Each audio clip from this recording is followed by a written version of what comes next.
마가복음 1장 드디어 8번째 마지막 시간입니다. 말씀이 생명이 되어서 말씀으로 세상을 분별하고 또 말씀으로 승리하는 여러분들이 되실 수 있기를 축원합니다. 오늘 본문 속에 예수님께서는 당신에게 쏟아지는 수많은 박수갈채를 피해서 한적한 곳으로 가시는 장면을 보게 됩니다. 성경은 그것을 광야의 시간 이렇게 표현을 합니다. 광야의 시간. 그곳에서 예수님은 하나님과 깊은 교제의 시간을 보내게 됩니다. 여러분, 우리가 일주일을 부지런히 살다가도 이렇게 주일이 되면 하나님 앞에 나오는 것도 예수님처럼 하나님과 교제의 시간을 갖는 것입니다. 믿으시기 바랍니다. 여러분, 우리에게는 이런 시간이 있어야 일주일 내내 스마트폰을 보며 바쁘게 살아가더라도 하나님의 눈을 가지고 하나님의 시선을 가지고 세상을 볼 수 있습니다. 그렇게 하나님과 교제의 시간을 가지신 우리 예수님은 드디어 사람들을 만나러 가십니다. 여러분, 이 과정이 굉장히 중요합니다. 하나님과 교제의 시간을 먼저 가져야 됩니다. 그리고 사람을 만나야 된다는 겁니다. 하나님과의 교제의 시간을 먼저 갖고 하나님이 우리에게 주시는 일상의 생활들을 해야 된다는 겁니다. 40절 말씀을 한번 보겠습니다. 40절을 같이 읽습니다. 한 나병 환자가 예수께 와서 끌어엎드려 간구하여 이르되 원하시면 저를 깨끗하게 하실 수 있나이다. 아멘. 나병이라는 단어가 등장합니다. 이 나병은 오늘날로 말하면 이 한센병이라고 불리는 만성 전염병입니다. 성경에는 병에 대한 이야기가 굉장히 많이 등장을 하는데 그중 나병의 가장 큰 특징은 신경세포가 마비되어 신경세포가 파괴되어서 무감각해지는 것입니다. 그래서 찔리면 아파야 하고 상처가 나면 아파야 하는데 통증을 느끼지 못하는 것입니다. 피부가 썩고 살점이 썩어져 나가도 통증을 못 느끼는 것처럼 무서운 일이 어디 있겠습니까? 성경에서 나병은 하나님과의 관계가 막혀서 파괴된 우리의 영혼 상태를 의미합니다. 분명히 어딘가는 잘못되었는데 고통을 느끼지 못한 채 그냥 살아갑니다. 영적으로 무감각해져 있기 때문입니다. 그렇게 무서운 나병에 걸린 한 사람이 지금 예수님께 와서 꿇어 엎드립니다. 그런데 이 내용에서 두 가지의 의문점이 있습니다. 첫 번째 의문점은 그 당시 사회적 통념과 유대교 율법상 어떻게 이 환자가 격리되지 않고 군중 속에 있을 수가 있었느냐는 것입니다. 어떻게 예수님께 가까이 나올 수가 있었느냐는 것입니다. 왜냐하면 레위기에 보면 나병의 증상이 있을 때 어떻게 해야 하는지에 대한 율법이 정해져 있었기 때문입니다. 만약 누군가에게 나병이 의심이 되는 증상이 보일 경우에 제일 먼저 그 사람은 제사장을 찾아가야 됩니다.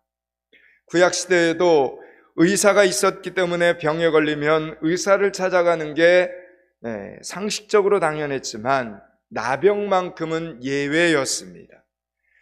당시 나병은 하나님의 징계와 징벌을 상징하는 천형이었기 때문입니다. 하늘이 내린 심판, 하늘이 내린 형벌이었기 때문입니다. 그래서 종교 지도자인 제사장을 먼저 찾아갔던 것입니다.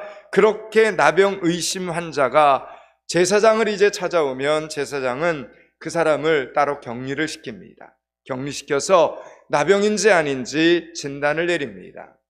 그런데 특이한 점은 나병인지 아닌지 확실히 알 수 없을 때는 격리를 시키지만 확실히 나병이라는 판결이 내려지면 격리를 해제시킵니다. 그리고 판결을 내립니다. 당신은 나병이 확실합니다. 그러니 나가십시오. 그렇게 공동체 밖으로 쫓아내는 것입니다. 격리되어 있는 동안은 아직 나병인지 아닌지 확실하지 않기 때문에 주변에서들 챙겨줍니다. 먹을 것도 갖다 주고 필요한 것도 갖다 주고 증세가 좀 어떤지도 물어보기도 하고 아직까지는 신경을 써줍니다. 그러나 제사장에 의해서 나병이라는 판단이 내려지면 아무도 그 사람에게 가까이 가지를 않습니다. 완전히 홀로 고립된 외롭고 무서운 삶을 홀로 살아야 됩니다.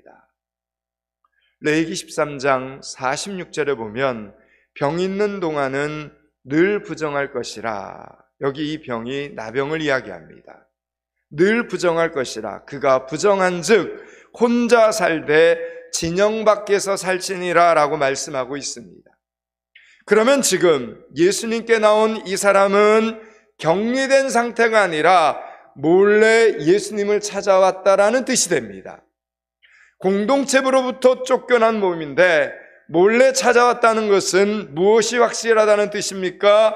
그렇습니다. 나병이 확실하다는 뜻입니다.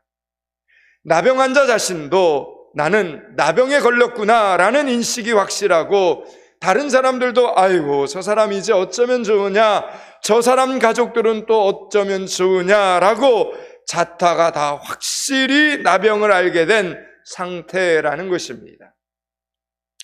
그게 첫 번째 의문인데, 두 번째 의문은 이 나병 환자가 자신을 드러내면서 이렇게 예수님께 무릎을 꿇고 치유를 구할 만한 그런 믿음이 언제 어떤 과정을 통해서 이 사람에게 생겨났느냐, 이게 두 번째 의문점이라는 겁니다. 만약 이 사람이 그냥 가만히 있었다면 다른 사람들이 자신이 나병 환자라는 것을 눈치채지 못했을 텐데, 예수님께 나와 이렇게 무릎을 꿇으면 아니 저 사람 나병 환자잖아 이러면서 많은 사람들이 기겁을 하며 도망을 치거나 돌을 들어 집어던졌을 것입니다. 40절 말씀을 한 번만 더 읽겠습니다. 40절입니다.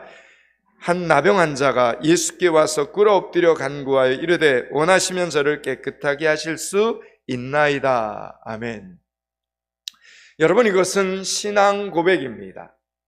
놀랍게도 이 나병 환자는 예수님께 꿇어 엎드려 간구하기를 원하시면 저를 깨끗게 하실 수 있나이다 라고 깨끗하게 하다라는 이 단어를 표현하고 있습니다. 여러분, 이 깨끗하게 하다라는 이 말은 종교적인 단어입니다.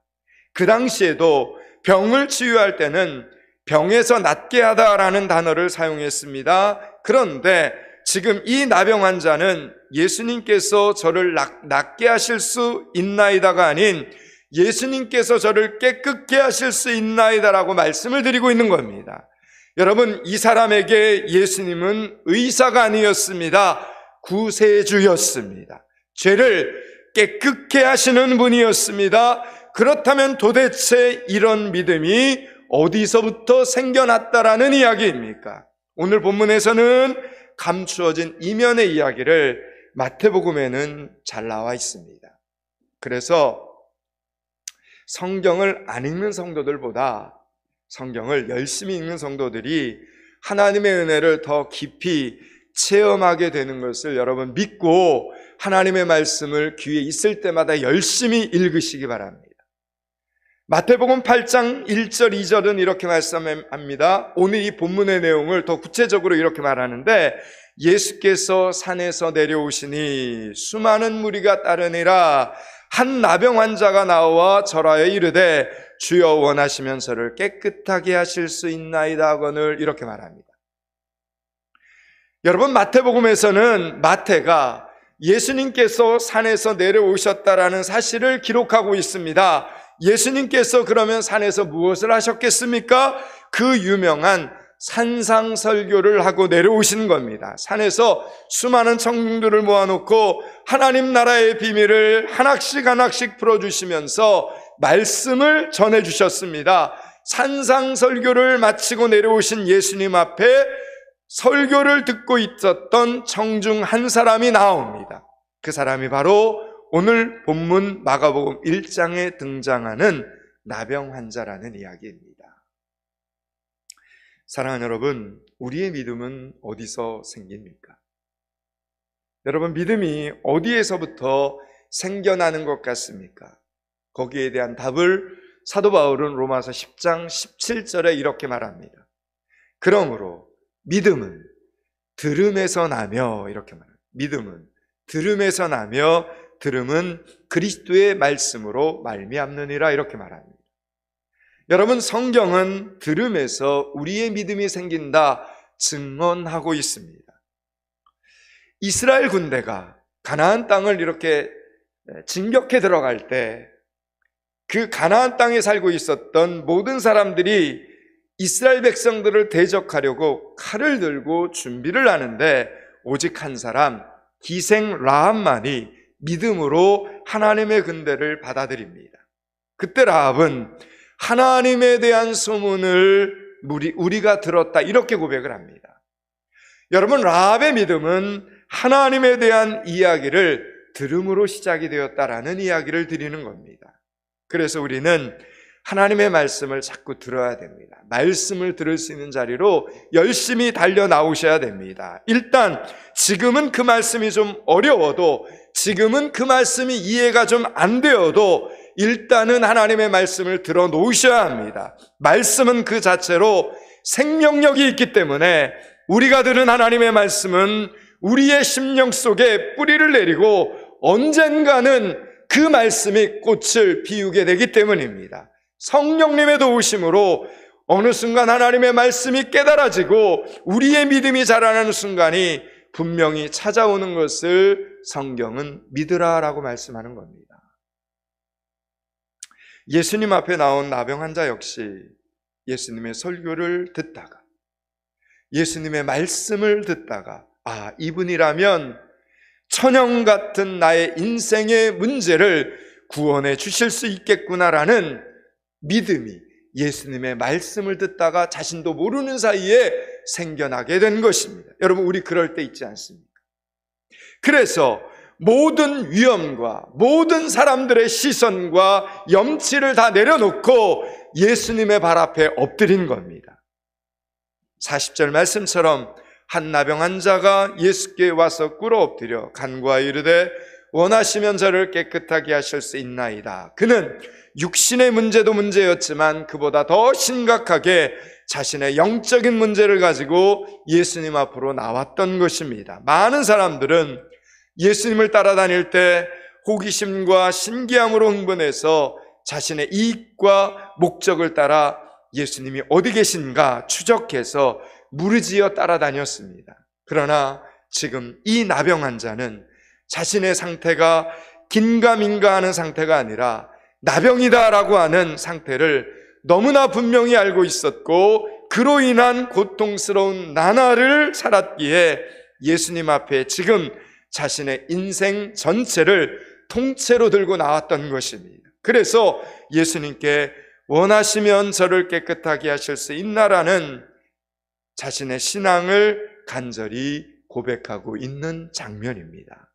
이제 41절과 42절 말씀을 읽겠습니다. 41절 42절 같이 읽습니다. 예수께서 불쌍히 여기사 손을 내밀어 그에게 대시며 이르시되 내가 원하노니 깨끗함을 받으라 하시니 곧 나병이 그 사람에게서 떠나가고 깨끗하여 진지라. 아멘. 지금 예수님은 그가 가져온 인생의 핵심적인 문제가 무엇인지 잘 알고 계셨습니다. 그래서 고침을 받으라 말씀하지 않으시고 깨끗함을 받으라 이렇게 지금 말씀하시는 것입니다. 오늘 이 나병 환자는 영혼이 가난한 사람이었습니다. 팔복의 말씀 중에 첫 번째 복이 여러분 무엇입니까? 심령이 가난한 자는 뭐가 있다고요? 복이 있나니, 이렇게 말합니다. 누가복음에는 그냥 가난한 자는 복이 있나니 라고 되어 있어서 누가복음만 들으면 경제적으로 가난한 사람에게만 국한되어 있는 것처럼 보입니다. 그런데 마태는 심령이 가난한 자로 설명하고 있습니다. 여러분, 심령이 가난하다는 것은 어떤 뜻입니까? 내 안에 나의 나를 의롭게 함, 나를 내세울 만한, 그리고 내가 자랑할 만한 것이 아무것도 없다는 것을 깨닫는 것이 심령이 가난하다, 이런 뜻입니다.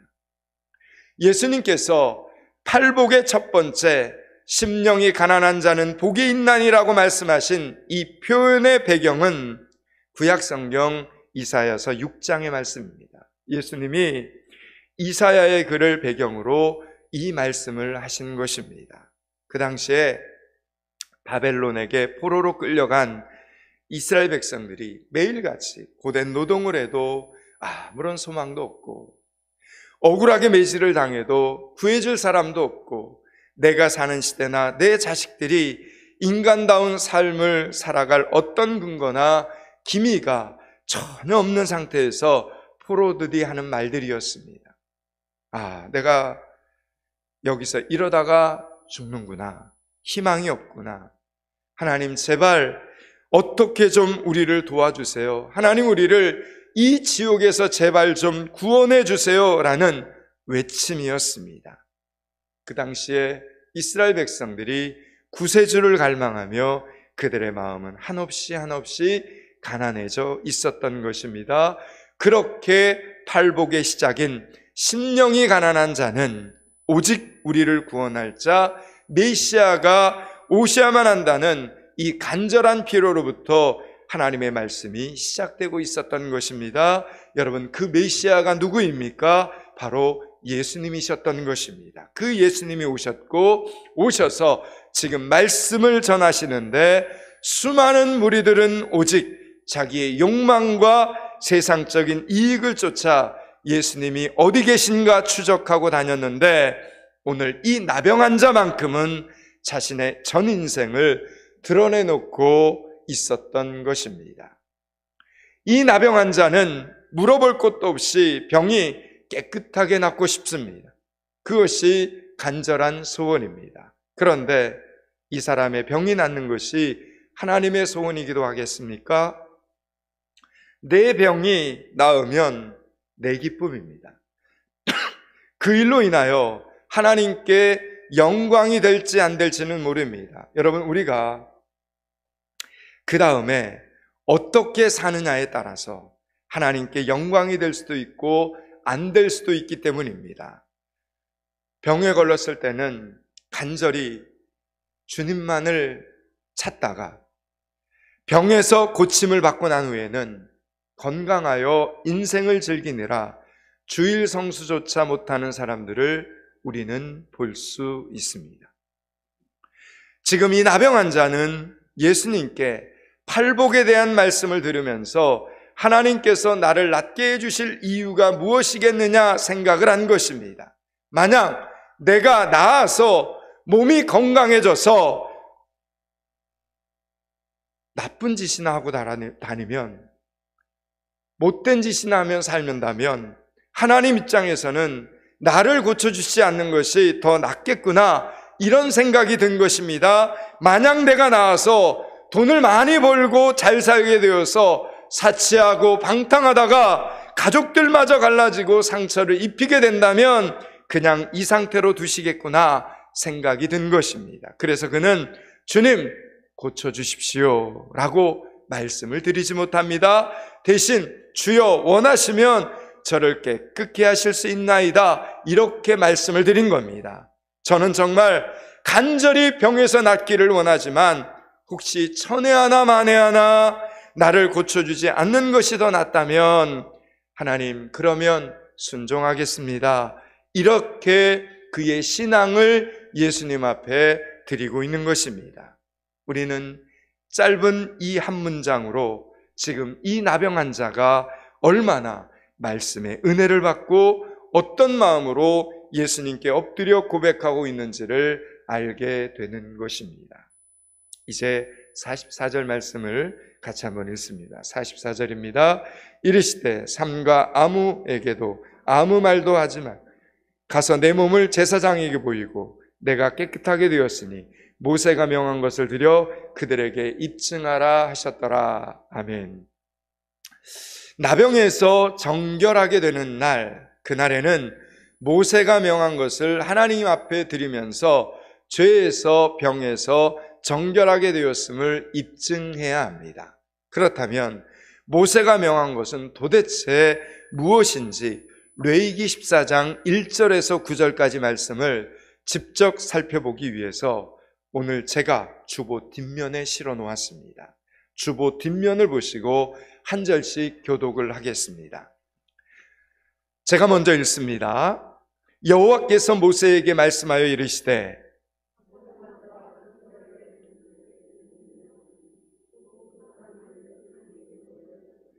제사장은 진영에서 나가 진찰할지니 그 환자에게 있던 나병 환부가 나았으면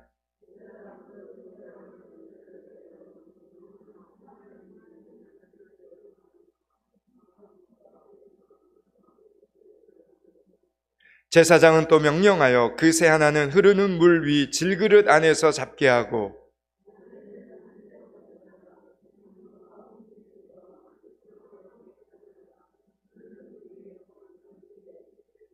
나병에서 정결함을 받은 자에게 7번 뿌려 정하다 하고 그 살아있는 새는 들에 놓을지며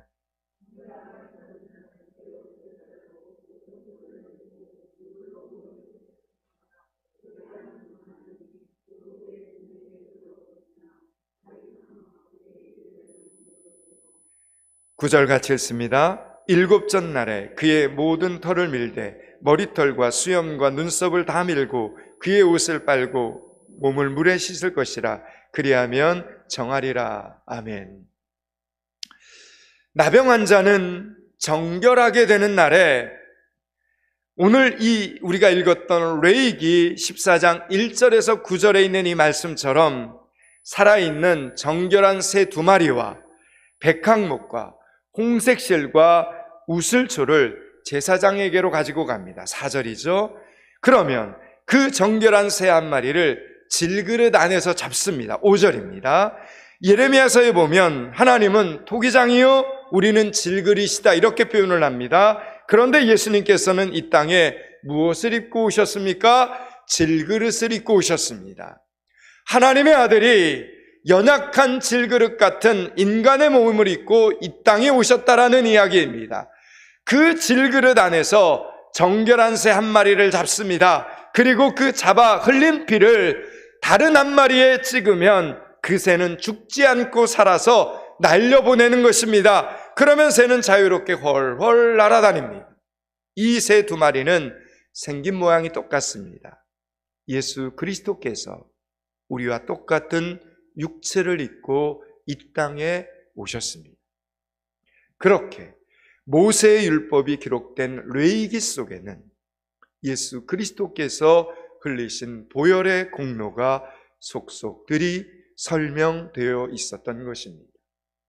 사랑하는 여러분, 한 마리가 죽어 그 흘린 피를 다른 한 마리에 찍어줄 때 그 새는 자유롭게 은총을 입습니다. 여러분, 이것이 바로 복음입니다. 복음. 예수님께서는 지금 나병 환자를 고쳐주시면서 병만 고쳐주시는 것이 아니라 그의 인생 전체를 고쳐주고 계셨던 것입니다. 더불어 이 일을 위해서 내가 왔다라는 이 사실을 천명하고 계시는 장면입니다. 나는 죽으러 왔다. 나는 너희들의 죄를 대신해서 죽으러 왔다. 내 피를 믿는 자는 자유함을 얻게 하려고 왔다라고 우리 예수님이 오늘 본문 속에서 선포하고 계시는 장면입니다. 오늘 본문 제목, 나병 환자와 새의 의미입니다. 여기까지가 오늘 본문의 전체 메시지였습니다. 이제 말씀을 마치려고 합니다. 사랑하는 여러분, 오늘은 대강절 둘째 주일입니다. 예수님의 다시 오심을 기다리는 이 대강절에 저와 여러분은 무엇을 해야 되겠습니까? 예수님이 그리스도이심을 믿으시기 바랍니다. 예수님이 메시아임을 믿으시기 바랍니다. 예수님이 저와 여러분의 구세주이심을 믿으시기 바랍니다. 예수님이 오신 것은 저와 여러분을 살리기 위함입니다. 이 연일 땅과 포항 땅에 이뤄진 영혼들을 살리기 위함입니다. 육적인 고통 속에서, 영적인 고통 속에서, 인생의 고통 속에서 우리를, 저와 여러분을 살려주시려고 오신 그리스도라는 이야기입니다. 그 예수님을 깊이 묵상하는 대강절 두 번째 주일이 되실 수 있기를 축원합니다. 그 예수님을 깊이 묵상하면서 가장 먼저 하나님께는 전심으로 여러분의 믿음을 고백하고 사람에게는 진심으로 삶을 살아가는 믿음의 성도들이 되시기를 주님의 이름으로 축원합니다. 기도하겠습니다. 하나님, 대강절 둘째 주일 하나님과의 교제가 살아있는 시간을 보내는 믿음의 성도들이 되게 하여 주시옵소서. 하나님과의 교제를 통해 사람을 만나고 맡겨진 일들을 하면서 하나님께 영광 돌리는 성도들이 되게 하여 주시옵소서. 우리를 살리려 오신 대강절의 예수님을 기억하며 사람에게는 진심으로, 하나님께는 전심으로 사는 성도들이 되게 하여 주시옵소서. 예수 그리스도 이름을 받들어 기도드리옵나이다. 아멘.